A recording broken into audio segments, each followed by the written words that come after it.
Or like those rednecky kind of girls that have a bumper sticker on their 1998 Saturn that says 51% sweetheart, 49% bitch. Don't press your luck.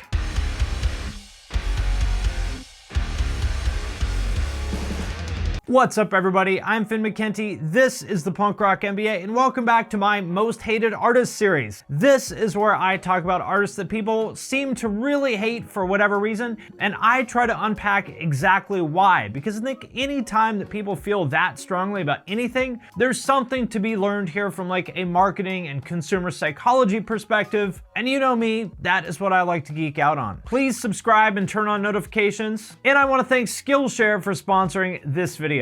You guys know that I'm a huge believer in self-improvement and self-education and building the skills that you need to bring your ideas to life, and Skillshare is a great way to do exactly that. But what a lot of you may not know is that I've actually worked in online education as my day job for the last 7 years, and I sincerely believe in Skillshare. This stuff can and will change your life if you actually put in the work. There's tons of content to explore, real projects to create, and also, very importantly, the support of fellow creatives. And I could go on forever about all the great classes they have, but just a few that I personally suggest are Gary Vaynerchuk's social media class. Honestly, I don't think that I would be here doing what I am now without some of the things that I've learned from him about social media. Also, Rand Fishkin's Introduction to SEO. He's kind of like the Tony Hawk of SEO and just generally an incredibly insightful guy. And also Jessica Hish's Hand Lettering for Designers. She's one of the absolute best in the game at hand lettering, and I love learning from her. Skillshare is also incredibly affordable. If you get an annual subscription, it actually works out to less than $10 a month. And the first 1,000 people to click the link in the description will get a free trial of Skillshare Premium membership. And with that out of the way, let's get into it. Whiteboy, don't say that. All right, first up we have Tom MacDonald. If you're not familiar with Tom, he is a Canadian rapper whose whole shtick is basically, I'm a white guy, deal with it, snowflake. For example, white people hate me, they say that I'm using my privilege for evil, I get it, hey. Or, can't just label me racist cause I'm related to people who did some terrible way back before I was alive. And of course, now, I generally try to avoid political stuff because that's just really not what my channel is about. But given that literally every single one of his songs is about the same thing, which in case you didn't catch it are, I'm a white guy, deal with it, snowflake, it kind of can't be avoided, so let's just deal with it head on. And it should be pretty obvious why so many people find that off-putting. It's because listening to a big blonde white guy from Canada cry about how he's a victim in song after song after song is just kind of embarrassing. He's the musical version of that guy we all know from high school that makes angry Facebook posts every February saying, why isn't there White History Month? And obviously this is working for him. He's got over 1 million monthly listeners on Spotify, all of his YouTube videos get millions and millions of views. He's clearly connecting with a large group of people out there. We white trash, we rednecks, crackers since we were young. And you might be saying, wait a minute, why are you criticizing him when didn't you praise Slipknot and Five Finger Death Punch for connecting with that demographic of like blue collar, red state rock festival types? Why are you criticizing him for doing the same thing? That is a totally valid question, but I think what he's doing is different in a subtle but important way. Those bands are connecting with this demographic in a way that I think is fundamentally empowering. Their message is more like, the elites and the people in power may have forgotten about you, but we didn't. We're here for you. We've got your back, and now we as a community are all gonna come together and we're gonna get through this shit.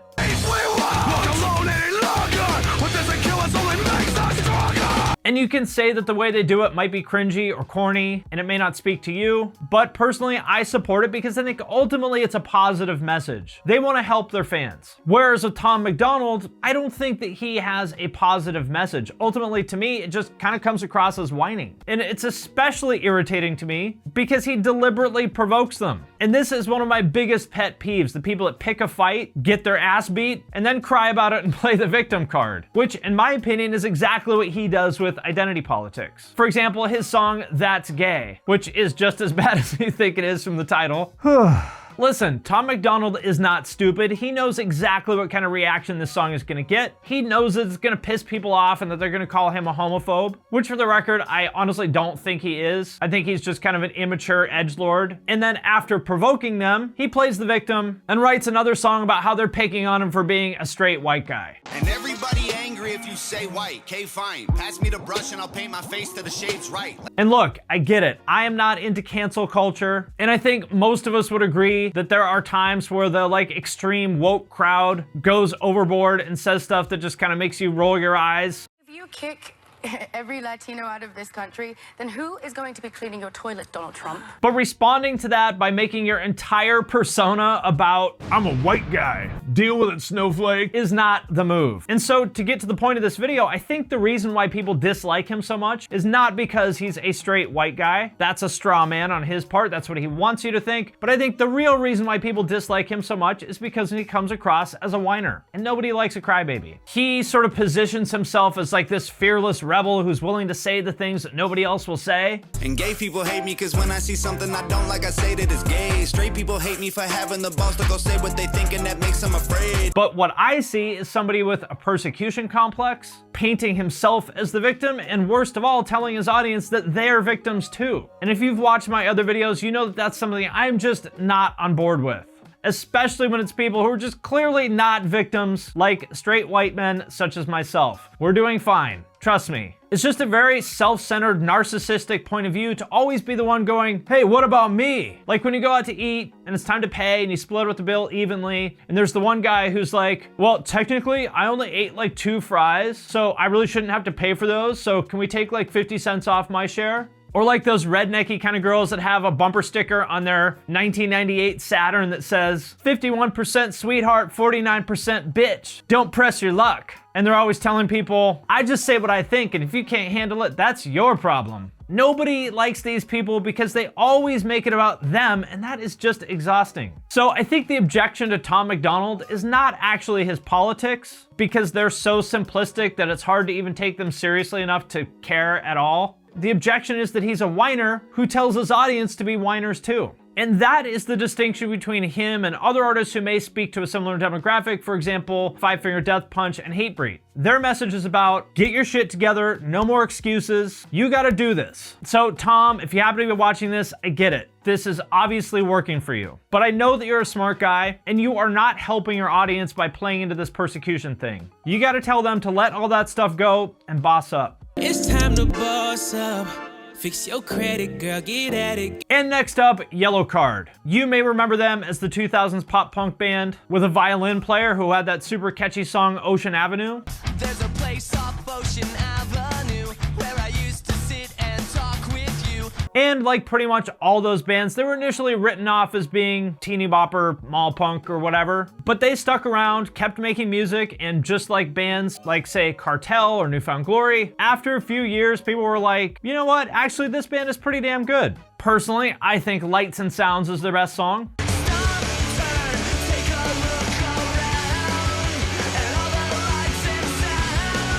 And they eventually earned their place at the table as a credible band, and the haters kind of left them alone. All good, right? Well, yes, until October of 2019, when they sued the rapper Juice Wrld for allegedly copying them in his song Lucid Dreams. And here's the 2 songs so you can compare for yourself. Rescuers working to clean up the crashes before you left me falling and landing inside my grave. There is definitely some similarity there, but the initial reaction was not good for Yellowcard, especially since they were asking for $15 million. I think most people kind of looked at it as like a kind of shitty cash grab by an older band looking for a payday off of an up-and-coming artist. And it's possible that he did deliberately borrow, but I think this comment on Reddit sums it up pretty well. I'm sure Juice and his team really wanted to steal a non-single track released 15 years ago on the disappointing sailed follow-up to a pop-punk band's most successful album. And I'm sure the fact that this broken-up band not having made good money off their music for a lot of years has nothing to do with this lawsuit. Especially since he didn't even sample the song, it's really just a similar melody. Asking for $15 million just honestly came off as kind of douchey and out of touch. But I try not to react immediately to these things, so my first thought was, well, maybe it's not the band. Maybe their label or publishing company owns the rights to this song, and they're moving ahead with this lawsuit even though the band doesn't want them to, which is possible. That does happen. But I looked it up, and nope, the band members themselves are listed on the suit as plaintiffs, so it was in fact the band. band. Not a great look. And then in December of 2019, it got even worse. As a lot of you guys know, that is when Juice Wrld died of an accidental overdose, which was just absolutely tragic. He was super talented, he was only 21, and everybody, including me, was really excited to see what the future held for him. So to have his life cut short like that was just heartbreaking. And so, of course, Yellowcard immediately dropped the lawsuit, right? You wouldn't want to sue a dead guy. Nope. They waited a few days to digest the news of his death, and then picked the lawsuit up again.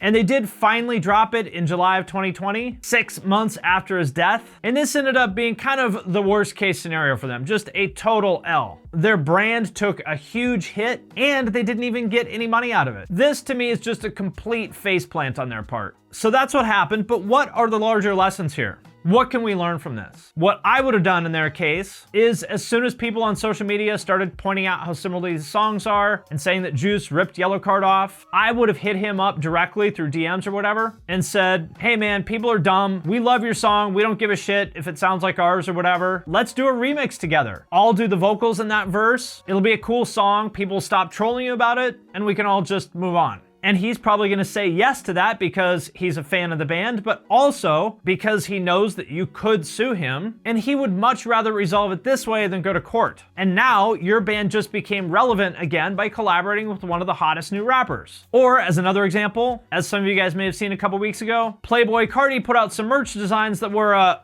heavily inspired by Falling in Reverse and Bad Religion. And Ronnie Radke did call him out because, you know, it's Ronnie, that's what he does. Ronnie is a nice person, he just doesn't want people to know. But he also understands everything I just talked about, so he said, I ain't suing, I just want this dude to not sell my copywritten band name on his merch. Probably has nothing to do with him and more to do with his artist. Take my band name off the merch and it's done. Which I totally agree with, and if I was Carti, what I would have done is hit up Ronnie and said, my bad, that should not have happened, I apologize. And by the way, I love what you're doing, let's collab on a track. And everybody wins. They turned this social media scandal into an opportunity. So the lesson is, if you feel like you got quote unquote ripped off, slow down for a minute, and before you get angry, ask yourself how you can turn this into an opportunity.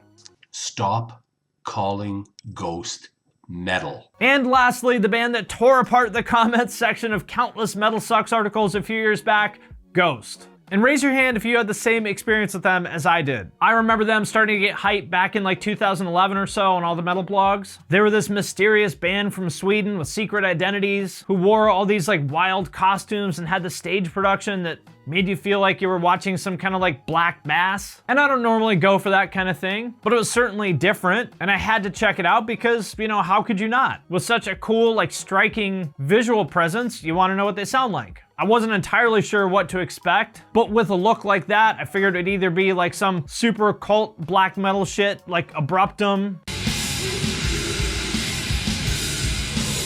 or maybe like hipster drone stuff like Earth or whatever. Or maybe like some symphonic shit like Flesh God Apocalypse or something.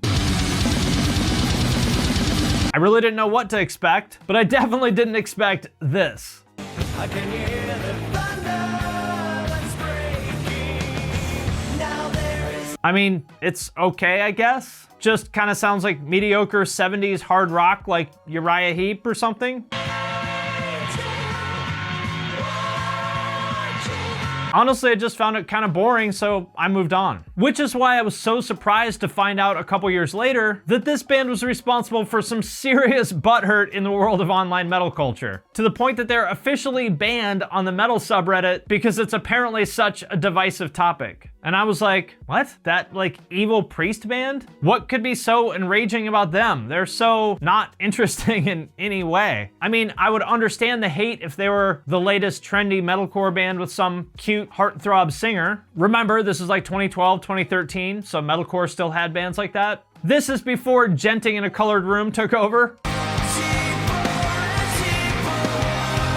But isn't this what metal fans said they always wanted? Like a new band playing classic old school metal who's actually getting some success? Like they went to number 28 on Billboard that year. They went on to win a Grammy and all kinds of other awards. Shouldn't the metal tastemaker types be happy to see that? Oh, my sweet summer child. I know. I was so naive back then. It's almost adorable. Of course they weren't happy to see Ghost become successful. For as much as the critics seemed to love Ghost, the elitists hated them, and I think there are a couple reasons for that. First of all, in metal fandom, older is better. At this point, it's a very traditionalist culture, and its default reaction is generally to reject anything new. Like how your grandpa insists on still driving his 1984 Cadillac and tells you, I don't trust them cars the Orientals make. And so when a new band comes along that does get some hype, and maybe even steals a little bit of the spotlight from the older bands, they don't like that because traditionalists want things to stay the same. Personally, I think it's a shame that metal has become that, but it is what it is. And second, the thing that seems to make people really mad about Ghost is that they're quote unquote not metal. Ghost is not metal.